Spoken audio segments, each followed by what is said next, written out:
బతుకమ్మ బతుకమ్మ బతుకమ్మ బతుకమ్మ తంగెల్లో దొరికిన తల్లి ఏ తల్లి కన్నడు నిన్ను నింగి నిలవంకాలే కడిగిన ముత్యమోలే కనువిందు చేసినావే మా తల్లే దీపం నీవే మట్టి గారు కదిలించారండి మట్టి గారి మీద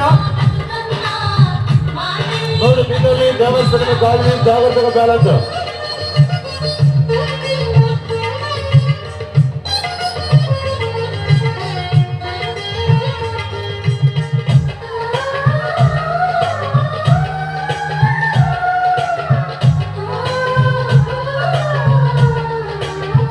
పేరమ్మా పేరు ఇదిగో ఇక్కడ బిడ్డల గల తల్లి ఈ రాత్రి పూట బాధపడుతున్న ఒక తల్లి ఒక 5 కేజీల బియ్యము ఇక్కడ బాస్పల్లి రమేష్ అన్న చూడండి ఒక 5 కేజీల బియ్యం ఇక్కడ ఒక తల్లి ఒక 5 కేజీల బియ్యము మనకు సహకరించారు సార్ వారిని వారి కుటుంబాన్ని వారి చేతు పనులు దేవుడు చల్లగా చూడాలి దేవస్థానం గాలి పుట్టిని తిరిగి చూడకుండా మెల్లిగా ఎనిగిరాడు బిందెలు దిగుకుంటూ మెల్లిగా ఎనిగిలో